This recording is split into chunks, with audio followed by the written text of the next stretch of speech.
আসসালামু আলাইকুম। কখনো কি ভেবেছেন সবচেয়ে কাছের মানুষটাই যদি একদিন আপনার সবচেয়ে বড় শত্রু হয়ে দাঁড়ায় তাহলে কেমন লাগে? বিশ্বাস, সম্পর্ক আর রক্তের বন্ধন সবকিছু কি এক মুহূর্তেই ভেঙে যেতে পারে? তাহলে বদসুরত নাটকের গল্প এখন ঠিক এমন এক জায়গায় এসে দাঁড়িয়েছে যেখানে সত্য আর ষড়যন্ত্রের মাঝখানে আটকে গেছে একটি জীবন। সেই জীবন জামালের।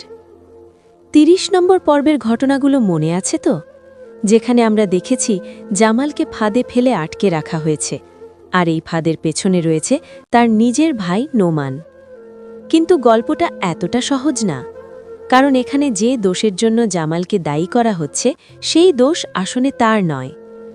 নোমান বিশ্বাস করে তার বিরুদ্ধে হওয়া চাঁদবাজির মামলার পেছনে রয়েছে জামালের হাত। এই ভুল বিশ্বাসই ধীরে ধীরে তাকে ঠেলে দিয়েছে প্রতিশোধের পথে, আর সেই প্রতিশোধই আজ তাদের দুই ভাইকে দাঁড় করিয়েছে একে অপরের বিপরীতে। কিন্তু সত্যিটা আরও ভয়ঙ্কর। এই পুরো খেলাটা সাজিয়েছে চেয়ারম্যান এবং তার লোকজন। ক্ষমতার আড়ালে, টাকার লোভে তারা এমন এক পরিকল্পনা করেছে যেখানে দুই ভাইয়ের সম্পর্কটাই ব্যবহার করা হয়েছে তাদের স্বার্থের জন্য। তাহলে এখন প্রশ্ন একটাই, জামাল কি পারবে এই জটিল ষড়যন্ত্রের জাল থেকে নিজেকে মুক্ত করতে, নাকি সে হারিয়ে যাবে নিজেরই বিশ্বাস আর ভুল বোঝাবুঝির অন্ধকারে? অন্যদিকে একটি নীরব কিন্তু শক্তিশালী লড়াই শুরু হয়েছে মায়ার জীবনে। মায়া আর আগের মতো নেই। সময় তাকে বদলে দিয়েছে, অন্যায়ের বিরুদ্ধে দাঁড়ানোর সাহস দিয়েছে। সে জেনে গেছে তার স্বামী বজলুলের সম্পত্তি অন্যায়ভাবে দখল করে রেখেছে তার নিজের পরিবারের মানুষ, এবং এখান থেকেই শুরু একটি নারীর নিজের অধিকার ফিরে পাওয়ার সংগ্রাম।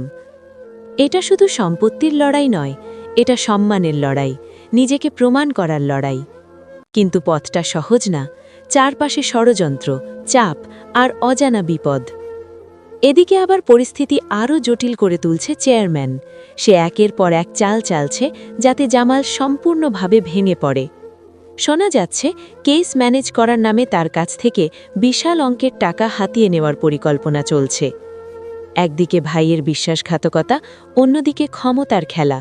এই দুইয়ের মাঝে দাঁড়িয়ে একজন মানুষ কতটা লড়াই করতে পারে? তাহলে ৩১ নম্বর পর্বে কি অপেক্ষা করছে?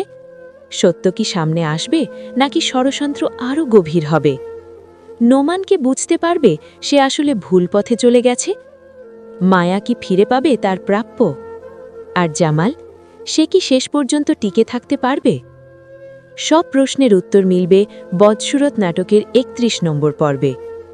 এই পর্বটি প্রচারিত হবে আগামী শুক্রবার দুপুর ৩টায়।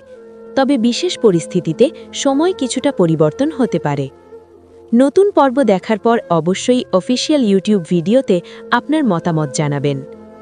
শেষ করার আগে একটি প্রশ্ন, আপনার কাছে কি বেশি শক্তিশালী, সত্য নাকি ষড়যন্ত্র? আপনার উত্তরটি লিখে যান কমেন্টে। দেখা হবে পরবর্তী ভিডিওতে। সবাই ভালো থাকবেন, সুস্থ থাকবেন। ধন্যবাদ।